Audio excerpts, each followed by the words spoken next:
Buenos días. Bienvenidos al Museo del Panorama Histórico del siglo VIII, en el cual se basa en la relación de la historia de la educación. A continuación se hablará de ello. Se sabe que para el siglo VIII el absolutismo y el Estado-nación se habían consolidado. Después de la caída del Imperio Romano, se crearon una serie de feudos que ofrecían protección a los siervos. Estos feudos crecieron y se conjuntaron en reinos medievales.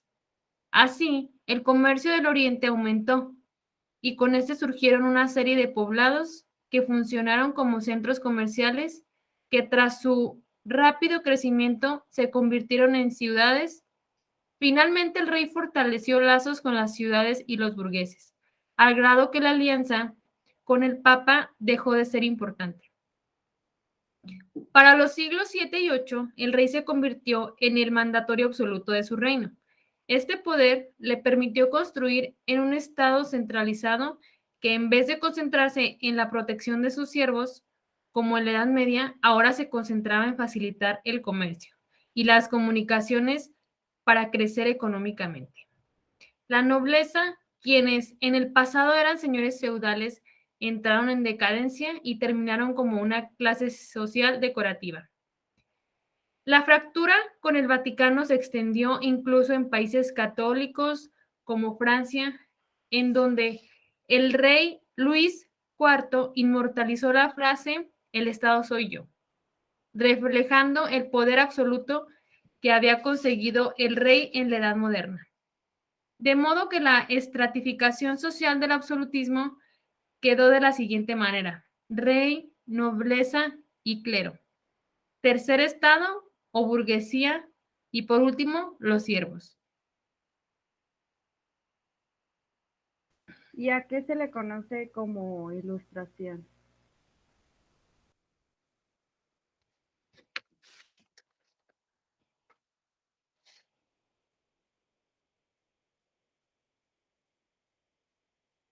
La ilustración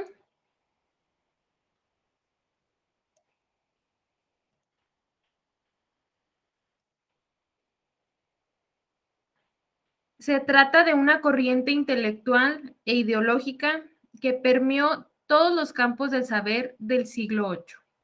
Se caracterizó por la secularización, por su lucha contra la fe y las supersticiones, y sobre todo por su racionalismo.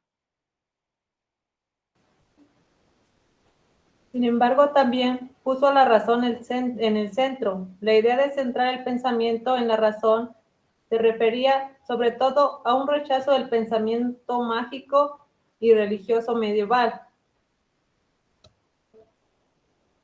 Pero ¿cuáles fueron las publicaciones que antecedieron las obras de los enciclopedistas franceses?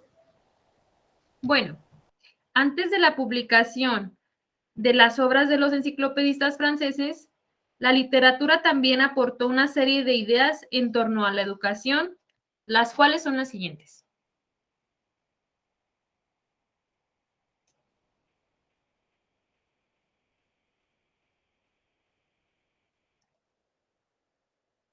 La primera es Robinson Crusoe. Del inglés Daniel Defoe, la habilidad de Crusoe para construir una vivienda y los utensilios necesarios en la isla desierta se debe a que cuando vivía en Inglaterra estudió matemáticas, geometría y toda una serie de conocimientos que le permitían sobrevivir incluso sin la tecnología.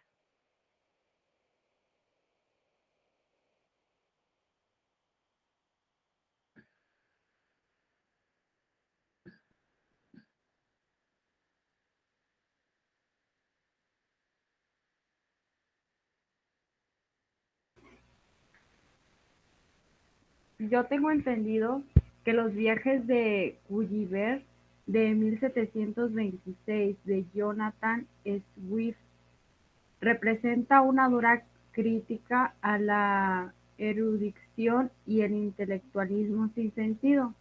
Esto puede apreciarse cuando se describe la isla de Laputa, cuyos sabios están totalmente absurdos en especulaciones y tienen necesidad de que se rían de ellos para poder seguir con sus reflexiones. Así es, muy buena aportación.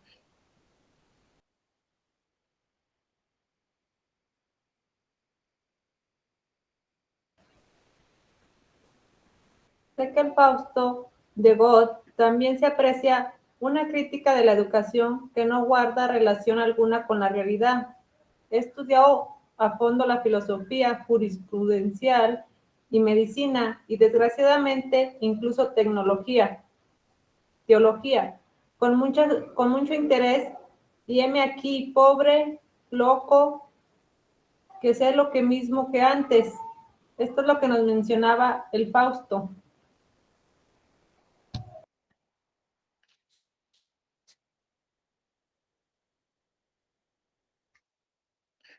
Muy bien. Al igual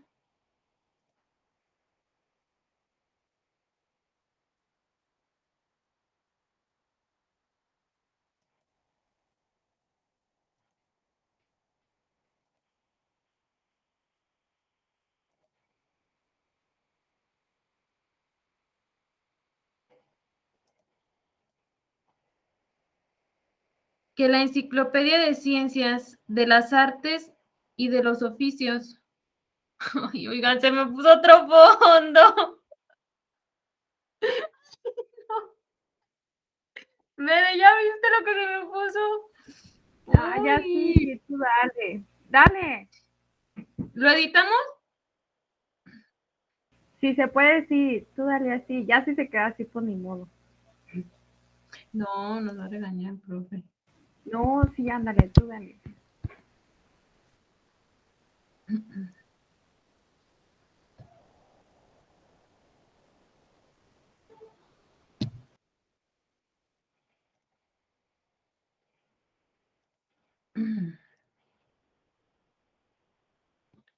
Al igual que la Enciclopedia de las Ciencias, de las Artes y de los Oficios, se redactó y en ella se plasma un esfuerzo por clasificar y juntar en una misma obra las áreas del conocimiento acumulado por la humanidad. Podría decirse una especie de Biblia laica de razón ilustrada.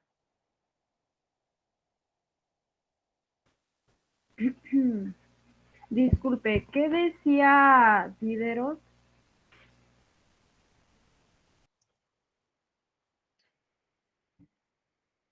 Diderot sostenía que quien tiene solamente la geometría intelectual es más bien un hombre inepto, y un artesano que tiene solamente la geometría experimental es un obrero bastante limitado. Sobre ciertos problemas, estoy seguro que es imposible obtener algo satisfactorio de dos geometrías separadas.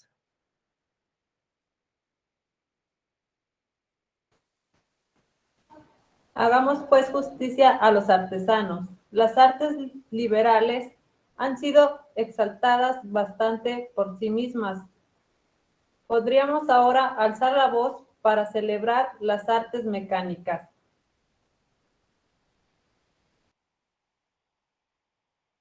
¿Alguien sabe qué aportó Rousseau a la pedagogía?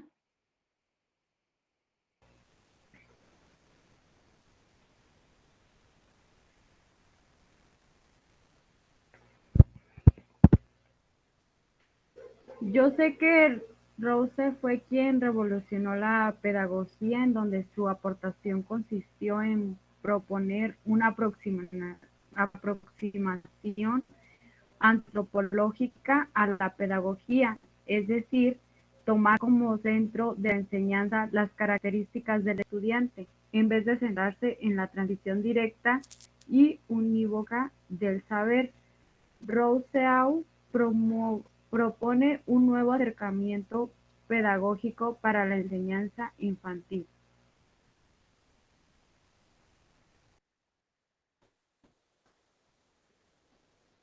Los ingleses Andrew Weil y Joseph Lanscar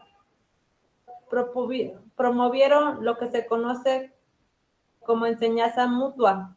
Consistía en que el maestro aprovecharía el talento de los estudiantes más destacados de su clase, quienes le ayudarían a monitorear el trabajo en equipo de su clase. En ella se aprecia un esfuerzo por precisar los métodos de enseñanza y cómo hacerlos más efectivos, y se utiliza el principio de la emulación como la herramienta principal y se elimina el castigo físico como medio disciplinario.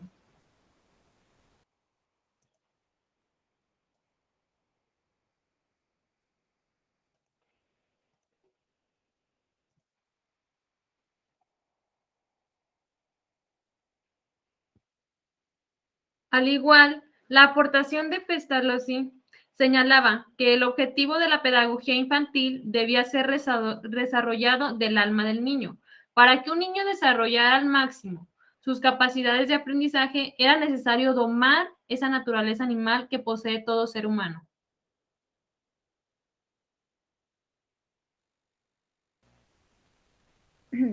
La enseñanza infantil debía fundamentarse en el efectivo, por lo que el maestro debía proyectar efecto hacia los infantiles para estimular el desarrollo de la conciencia y la denominación de los instintos y las pasiones.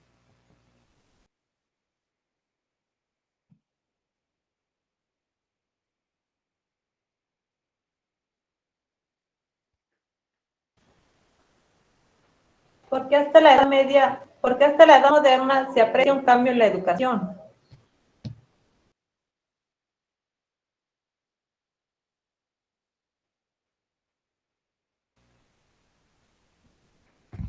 Porque nace el humanismo y hace que el hombre sea el centro de todo y podía cuestionar sin dejar de creer en Dios.